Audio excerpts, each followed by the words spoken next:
네, 샬롬 반갑습니다.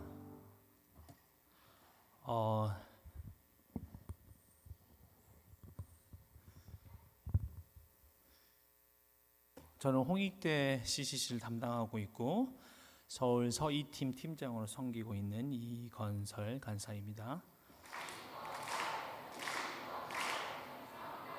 네, 저도 사랑합니다. 감사합니다. 이 마이크가 제가 처음 여기 강단에 서서 이 시야를 가리는데 괜찮나요? 안 이상하죠? 네. 같이 오늘 말씀 볼까요? 오늘 말씀은 고린도전서 1장 20절에서 25절 말씀입니다. 고린도전서 1장 20절에서 25절 말씀입니다. 다 같이 한 목소리로 읽도록 하겠습니다. 시작. 어디 있느냐? 이 세대의 변론가가 어디 있느냐? 하나님께서 이 세상의 지혜를 미련하게 하신 것이 아니냐? 하나님의 지혜에 있어서는 이 세상이 자기 지혜로 하나님을 알지 못하므로 하나님께서 전도에 미련한 것으로 믿는 자들을 구원하시기를 기뻐하셨도다. 유대인은 표적을 구하고 헬라인은 지혜를 찾으나 우리는 십자가에 못 박힌 그리스도를 전하니 예수에게는 꺼리끼는 것이요 이방인에게는 미련한 것이로되 오직 부르심을 받는 자들에게는 유대인이나 헬라인이나 그리스도는 하나님의 능력이요 하나님의 지혜니라. 하나님의 어리석음이 사람보다 지혜롭고 하나님의 약하심이 사람보다 강하니라. 아멘. 같이 기도하겠습니다. 하나님, 저희들 새 친구 환영하는 채플로 불러주시 감사합니다. 오늘 또 50여 명의 새 친구가 왔는데 주님 기억하셔서 CCC에 잘 접붙임 받을 수 있도록 도와주시고 우리가 캠퍼스에서 하나님께 예배드리고 또 찬양 드리는 것이 즐거움이고 기쁨을 깨닫게 하여 주시옵소서. 말씀을 통해 이 시간 저희들에게 말씀하여 주시길 간절히 기도하며 예수님 이름으로 기도드렸습니다. 네, 이 자리에 제가 보고받기를 한 50명 정도 새 친구가 왔다라고 그렇게 이야기 들었습니다. 모두 환영합니다. 네. 좀 이따 또 환영하고 축복하는 시간이 있는데 그때 마음껏 또 환영하고 축복하셨으면 좋겠습니다. 많은 연예인들이 크리스찬인 것을 아마 여러분들 알고 계실 것입니다. 최수종 하이라 부부, 그리고 입양과 선행으로 유명한 차인표 신혜라 부부가 있습니다. 션과 정혜영 씨도 선행과 봉사로 아주 유명하시죠. 또 진태현, 박시은 부부도 크리스찬 인고 부부로 참 보기 좋아 보입니다. 원래 크리스찬처럼 이렇게 보이셨던 것 같아요. 되게 얼굴만 봐도 참 선하다, 크리스찬 같다라는 느낌이 오는데 좀 이분은 의아한데 라는 그런 분들도 있습니다. 예를 들면 뭐 허준호 씨, 물론 제가 판단하는 건 아니고요. 죄송합니다. 수많은 드라마와 영화에 악역으로 나오셔가지고 그렇게 느꼈나 봅니다. 요즘은 보물섬이라는 드라마에서 열연을 하고 있는데 워낙 이제 나쁜 역할로 많이 나오셔서 크리스찬인가 잘 몰랐었습니다. 근데 요즘 이분의 짧은 간증을 보고 이분이 크리스찬이구나라고 알게 되었습니다. 그분이 고백하기를 20년 동안 불교 신자였다고 합니다. 그런데 주변의 연예인들과 또 가족들의 기도, 주변에 정말 간절한 그런 기도를 통해서 하나님을 만나고 또 신실한 크리스찬이 됐다라고 그렇게 고백한 것을 듣게 되었습니다. 또 한 분인데요. 역시 요즘 이분의 간증을 제가 짧은 간증을 보게 되었는데 정운택 씨인데요. 영화 친구 그리고 두사부일체 등등 깡패 역할로 자주 나오셨었어요. 역시 늘 이제 배역이 그래서 그런지 예수 믿을 거다라는 생각을 못 했었거든요. 그리고 실제로 음주운전, 폭행 사건 등이 있으셔서 예수님을 믿을 거라 생각을 못 했었는데 나중에 이분이 예수님을 믿게 되었습니다. 예수 믿는다고 하면서도 예수님 진짜 믿는지 그렇지 않는 삶을 살아가시는 그런 분들이 있는데 이분 정말 예수를 믿으셨던 것 같아요. 지금은 이제 한 선교단체에 소속되어서 가난한 사람들을 구제하고 또 선교사로 활동하는 그의 모습을 이제 보게 되었는데요. 이분의 고백에 따르면 누가 자기에게 전도한 사람이 없대요. 어느 날 자기가 너무 잘 안 풀려서 모든 신에게 간절히 기도해 봤는데 하나님에게는 안 구해 봤대요. 그래서 정말 교회에 가서 하나님께 기도해야 되겠다는 생각이 어느 날 불현듯 들었는데, 그런 과정 가운데 차를 타고 가는데 실로암이라는 그 찬양을 이제 들으시게 됐고, 또 그 과정 가운데 어떤 영화의 제작사 목사님이셨대요. 그분이 캐스팅하려고 연락을 주셨대요. 그런 일련의 과정 가운데 예수님을 만나게 되고 신기하게 삶이 변화되고 지금 선교사로 살고 계십니다.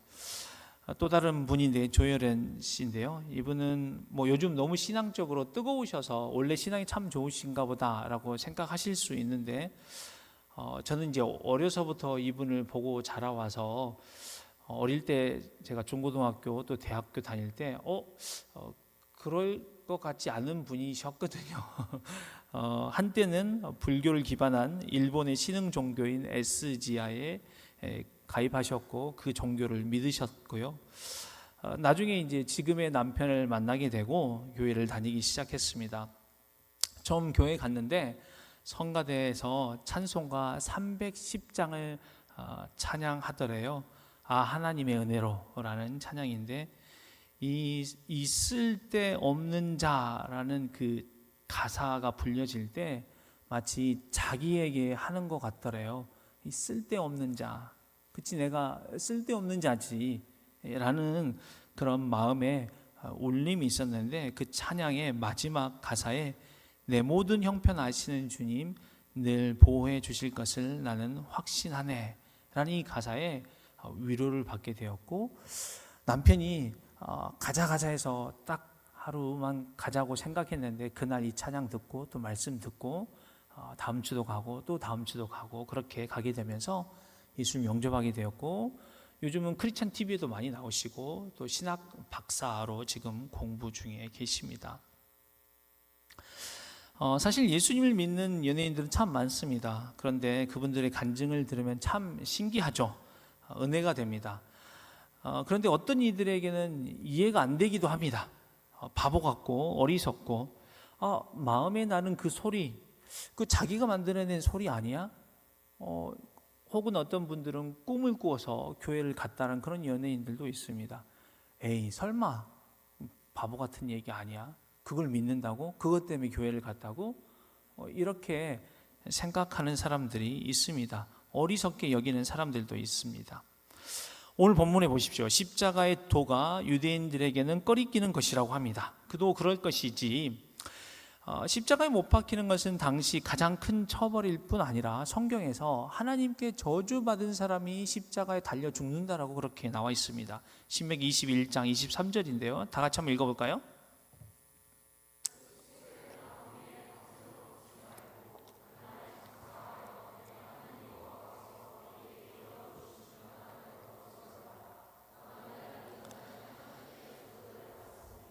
네, 하나님께 저주받았다는 거예요. 나무에 달려 죽은 자가. 그리고 나무에 계속 걸어두지 말래요. 왜냐하면 땅이 저주받으니까 빨리 내려. 네, 저주받았다라고 유대인들은 생각했어요. 그래서 예수님의 십자가에 달려 죽으신다는 게 말도 안 되죠. 하나님께 저주받은 사람이 우리를 구원한다고? 우리를 구원한 그리스도라고? 말도 안 돼.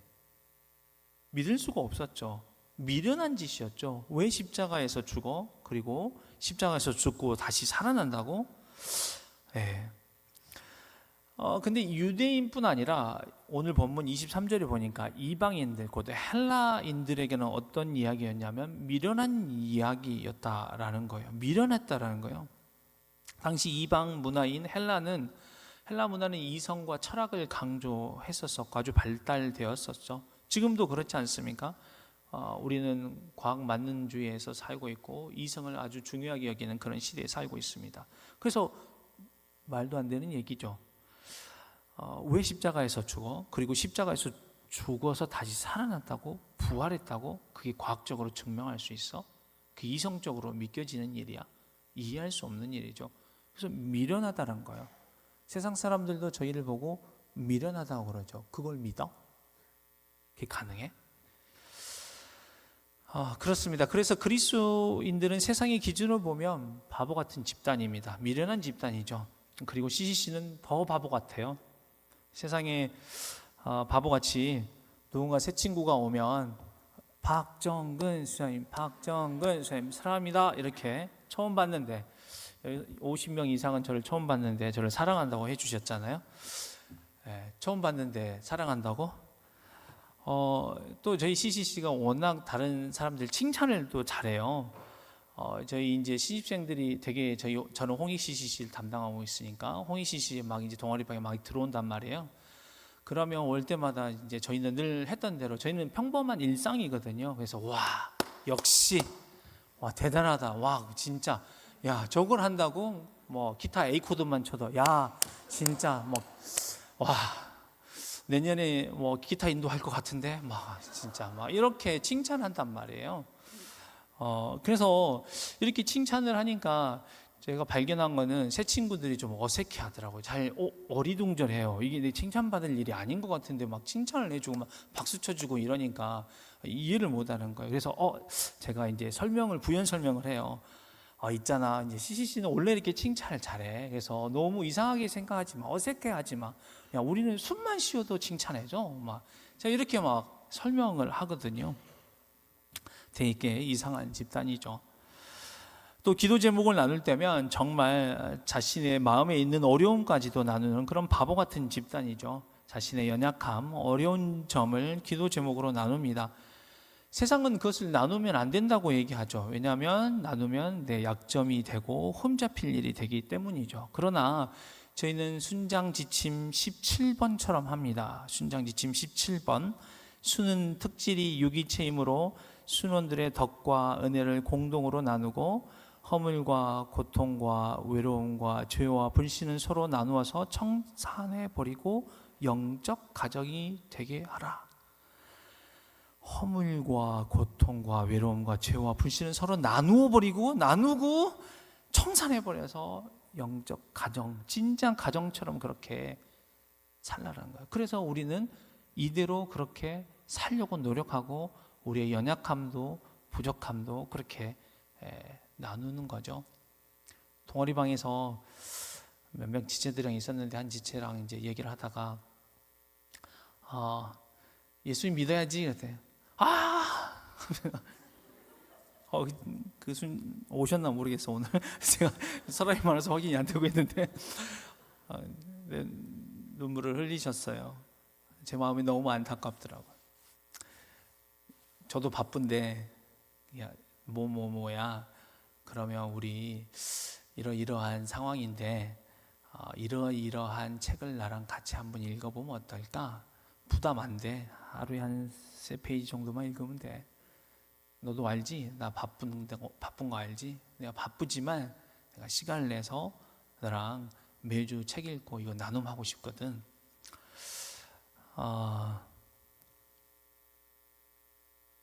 바보 같은 집단이죠. 사실 굳이 그렇게 하지 않아도 되거든요. 바쁘거든요. 굳이 연약함을 나누지 않아도 되거든요. 흠잡히고 착잡히기 때문이죠. 그러나 우리는 영적 가정이 되길 원해요. 나누고 청산해버리고 없어져 버리기를 원하는 거죠. 우리가 믿는 것도 바보 같고 우리가 행동하는 것도 바보 같습니다. 이번 주 월요일 아침 큐티 모임에 나갔는데 오늘 생일이신 온유순장님이 찬양 인도를 해주셨어요. 온유순장이랑 큐티 나눔을 하고 있었거든요. 본문이 뭐였냐면 백부장이 예수님에게 이야기하기를 예수님 우리 집에 모시기 합당치 않습니다. 오시지 않으셔도 됩니다 라고 이렇게 하는 그 말이 있잖아요. 그 말씀인데 온유순장이 그걸 보더니 간사님 저도 그런 경험이 있습니다. 어느 날 중학교 때인가 꿈을 꾸는데 우리 집이 간사님 뷰가 좋거든요. 엄청 높은데 꿈을 꾸고 있는데 예수님이 막 빛을 팍 발하면서 자기 집 창문으로 확 들어오시더래요. 들어오시는데 감당하지 못해서 집이 폭파되어 버려가지고 꿈에서 확 깨서 일어났대요. 제가 예수님을 감당하지 못할 것 같은 그런 경험을 했습니다. 이런 나눔을 해줬는데 제가 야 진짜 순수한 청년이다. 진짜 멋지다. 제가 이렇게 생각했어요, 진짜. 근데 세상 사람들이 보면 순수하다라는 생각도 했겠지만 와 진짜 그걸 믿는다고? 그렇게 생각했을 것 같습니다. 사실 전 오늘 메시지를 이미 주일날 한 편을 준비했고요. 지금 여러분에게 나눌 메시지는 새로운 한 편입니다. 오늘 여러분 목요일 저녁 여러분에게 메시지를 나누려고 지난 주일날까지 이미 메시지를 준비를 했어요. 그리고 월요일날 밤에 제가 밤늦게 오늘 아침부터 저녁까지 캠퍼스에 있다가 밤늦게 집에 되돌아와서 피곤한 몸으로 그 전날 잠도 잘 못 잤어요. 거의 많이 못 자서 피곤했는데 메시지를 연습을 하거든요. 저는 제가 한국어를 잘못해서 입으로 이렇게 소리를 내서 연습을 할 때가 있어요. 이렇게 말을 하다가 아내가 듣더니 저에게 피드백을 줬어요. 너무 정보적인데 여보, 꼭 그거 해야 돼? 이런 말을 하셨어요. 근데 제가 생각해봐도 그런 것 같았어요. 사실 뭐 엄청나게 많은 영어들 다 끄집어 넣어놓고 막 정보적인 거 엄청 막 넣어놨거든요. 그리고 실제로 제가 월요일 아침 큐티 때 나눔할 때도 몇몇 학생들이 얘기를 나눴던 것 같아요. 기도 제목인데 내가 이게 확신이 안 선다. 이 메시지를 해야 될지 아니면 새로운 메시지를 해야 될지 잘 모르겠다. 제가 기도 부탁하면서 나눔을 했거든요. 그래서 이제 그날 저녁에 아내가 피드백을 줘서 메시지를 다시 써야 되겠다. 저도 확신이 없었으니까 아내도 그런 피드백을 주니까 다시 써야 되겠는데 그 밤에 너무 피곤했어요. 그래서 그냥 잤어요. 뭐 화요일 날 쓰면 되겠지 하고 잤어요. 잠을 잤는데 꿈을 꿨어요. 꿈을 꿨는데 그날 꿈 꾸는데 우리 정근 순장님이 작은 쪽지에다가 오늘 설교 본문을 써놨어요. 그리고 이 내용 말씀을 잠깐 인용을 해서 광고를 했단 말이에요. 채플 시간에. 그래서 제가 막 받아서 저 말씀 너무 좋은데 설교를 하면 좋겠는데 하다가 딱 꿈에서 깼어요. 그리고 여보 그 말씀 어디지? 그 말씀 어디지? 일어나자마자 성경을 찾아서 오늘 본문을 찾고 그리고 책상에 앉아서 막 설교문을 쓰기 시작했어요. 보통 설교문 쓰는데 시간이 꽤 많이 걸리는데 그냥 오전에 쭈르륵 그 자리에 잊어버릴까 봐 썼어요. 제가 20년 간사 생활하면서 설교를 많이 했는데 이렇게 설교 본문을 준비한 건 처음이에요. 진짜요. 저는 비과학주의적이지도 않고 또 저는 뭐 체험주의를 되게 중요하게 여기는 사람도 아닙니다. 저를 아시는 분들은 아마 잘 아실 거예요. 저는 대문자 T입니다. 객관적이고 지성적으로 제가 지성적이라고 생각하지만 물론 인정하시는 분도 있겠지만 저는 그렇게 생각합니다. 온유 이야기 그리고 제 꿈 이야기 어떤 이들에게는 신기하고 은혜이고 웃기기도 할 것이지만 그러나 세상 사람들은 말도 안 돼. 바보 같은 얘기지. 저걸 믿으라고. 이방 사람들에게는 미련한 것처럼 말입니다. 그런데 성경에서 이렇게 얘기합니다. 우리는 십자가에 못 박힌 그리스도를 전하니 유대인에게는 꺼리끼는 것이요 이방인에게는 미련한 것이로되 오직 부르심을 받는 자들에게는 유대인이나 헬라인이나 그리스도는 하나님의 능력이요 하나님의 지혜니라. 하나님의 어리석음이 사람보다 지혜롭고 하나님의 약하심이 사람보다 강하니라. 아멘. 세상 사람들은 우리를 미련하다고 합니다. 꺼리끼는 것이죠. 과학자들도 그런 과학자들이 많습니다. 근데 생각해 보면 과학자들도 자신들이 풀지 못하는 그런 숙제들이 많이 있습니다. 과학으로 설명 안 되는 게 많죠. 그래도 그냥 믿으라고 합니다. 예를 들면 양자 얽힘이라는 현상이 있습니다. 양자 역학을 아무도 이해할 수 없다고 과학자들은 이야기합니다. 한 입자가 양전자와 음전자로 나누어지게 될 때 한 전자를 지구에 두고 다른 양전자를 지구서 100만 광년, 빛의 속도로 100만 년 가야 되는 그곳에 떨어져 두더라도 동시에 상태가 결정된다는 것입니다. 전자가 이곳에서 한쪽으로 움직이면 100만 광년 떨어진 양전자가 동시에 반대로 움직인다는 것이죠. 아인슈타인도 빛보다 더 빠른 존재가 없다고 EPR 역설로 부정했지만 실험을 하면 할수록 양정자 역학이, 양자 얽힘 현상이 사실임이 드러나고 있습니다. 2022년 물리학자 차일링거, 알랭 아스퍼, 존 크라우저가 양자 얽힘 현상을 증명해서 노벨상을 받았습니다.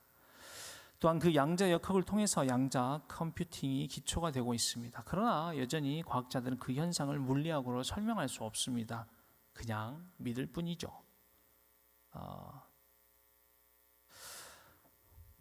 그것뿐이겠습니까? 인터넷에 물리학이 해결하지 못한 문제를 한번 검색해 보시길 바랍니다. 수십 가지가 나오는데 분류만 해도 분류할 때 우주론, 일반 상대성 이론, 양자 중력학, 고에너지 물리학, 입자 물리학, 천문학 및 천체 물리학, 핵 물리학, 원자 분자, 광자 물리학, 응집 물질 물리학, 생 물리학 등등 여러 가지 물리학들이 해석이 되지 않고 이해가 되지 않습니다.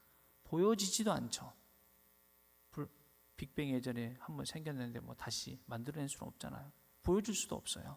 근데 그냥 믿는 거죠. 물리학만 그렇겠습니까? 수많은 학문들에서 수많은 것들을 해석하지 못합니다. 본인들도 그렇게 믿는데 우리에게도 그렇게 얘기한다는 거죠.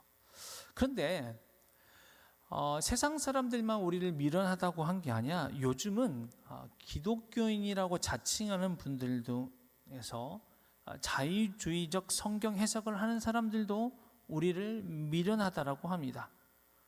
며칠 전 유명한 크리스천 유튜브 채널을 봤습니다. 자주 나오시는 교수님이세요. 자유주의적 그런 가르침을 하시는 분이에요. 저는 이제 그분을 싫어하진 않고요. 그분 예수를 믿는다고 생각합니다. 구원을 받으셨을 걸로 저는 생각합니다. 많은 가르침이 저는 참 좋다고 생각하는데 생각보다 많은 경우에 이분이 되게 인문학적으로 성경을 해석하는 경우가 있습니다. 그래서 그런지 사람들이 그분을 좀 많이 비판했던 것 같습니다. 그래서 자기를 변호하려고 아마 그 유튜브 채널에 나오신 것 같아요. 인문학으로 성경을 해석한다는 것에 대한 자기 변호였던 것으로 보입니다. 거의 그분이 하신 말의 95% 이상은 저는 동의합니다. 근데 그 몇 프로를 좀 동의 못하는데 그 몇 프로 때문에 상당히 많은 영역에서 조금 차이가 나는 것 같습니다. 먼저 그분이 얘기했던 것은 지성이 체험주의보다 우선이다라고 얘기했습니다. 지성이 중요하다라고 주장했는데 저도 그렇게 믿습니다. 저는 지성이 체험주의보다 더 중요하다고 생각합니다. 제가 좀 전에 제가 체험했던 걸 얘기했지만 그렇다고 해서 제가 체험주의를 완전히 배척하는 건 아닙니다. 지성주의가 더 우선된다고 생각하죠. 전적으로 동의합니다.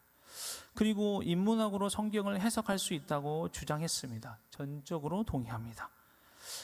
인문학으로 성경을 해석할 수 있다라고 생각하고 저도 그렇게 해석하는 경우가 많이 있습니다. 근데 문제는 정도의 차이죠. 정도의.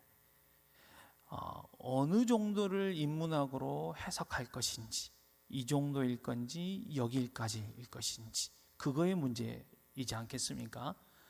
이분은 아니신데 다른 많은 또 자유주의자들은 예수님의 부활을 인간의 이성으로 해석하지 못하니까 어떻게 해석해요? 제자들이 예수님의 시체를 훔쳐다가 숨겨두고 3일 만에 부활했다라고 거짓말을 퍼뜨리고 다녔더라 라고 그들이 그렇게 해석하죠.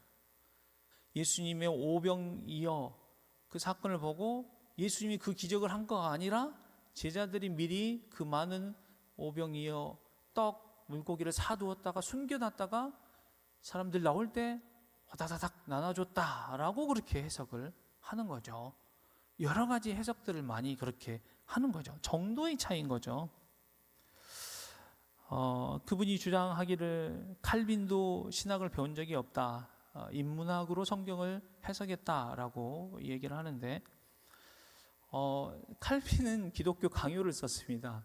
신학 서적에 가까워요. 신학 바이블에 가까워요. 사람들이 아직도 그분의 기독교 강요를 배우고 연구하고 그러고 있어요. 신학을 안 배웠다고 신학을 모르는 건 아니잖아요. 그렇죠?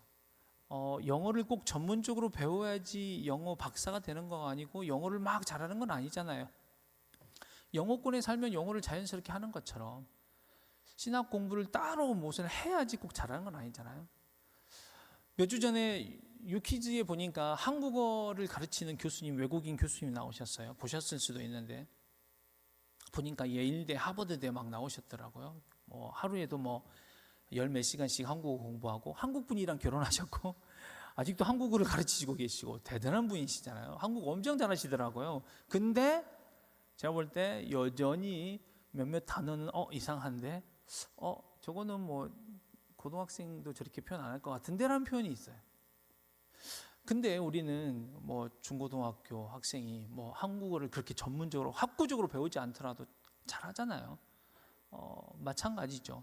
칼빈이 신학 공부를 안 해서 인문학으로 신학을 해석했다라고 해서 이분이 다 신학을 모르는 건 아니잖아요. 그분이 또 이런 얘기를 했어요. 르네상스와 인본주의를 얘기하면서 에라스무스를 얘기를 했단 말이에요. 인본주의자. 근데 결론부터 얘기하면 에라스무스는 그 당시에 인본주의자라고 칭해졌지만 사실 지금의 신본주의자보다 더 신본주의자예요. 그분은 당시에 라틴어 성경만 있었는데 원어인 그리스어로 성경을 한번 보자 해서 그리스 성경과 헬라어 성경과 라틴어 성경을 같이 대조하도록 성경을 편찬했어요. 그리고 기대하기를 모든 나라 언어로 이 성경이 번역됐으면 좋겠다. 당시로서는 상상할 수 없는 일이에요. 감히 다른 나라로 인간의 노력을 통해서, 그래서 인본주의라고 했단 말이에요. 근데 그게 인본주의가 지금 우리가 생각하는 인본주의랑은 완전히 차원이 달라요. 당시 그림, 원근법, 유화, 인간의 노력을 통해서 계산하고 그렇게 그린 것이 인본주의적이라고 그랬는데 지금 그걸 볼 때 그게 인본주의라고 하나요? 당시에는 그렇게 일컬어졌죠. 당시에는 감히 인간 중심으로 그림을 그릴 수 없었다. 근데 인간을 그렸기 때문에 인본주의다. 근데 지금 그걸 생각할 때 그걸 인본주의라고 생각하지 않잖아요. 근데 그때 인본주의고 그때 인문학으로 그렇게 성경을 해석했기 때문에 인문학으로 성경 다 해석해도 된다라고 주장하는 것은 비약이 심한 거죠.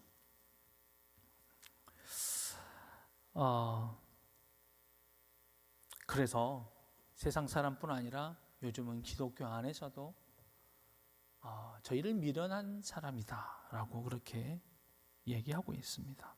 근데 성경에 수많은 믿을 수 없는 이야기들이 있죠. 동정녀 마리아가 아이를 낳았습니다.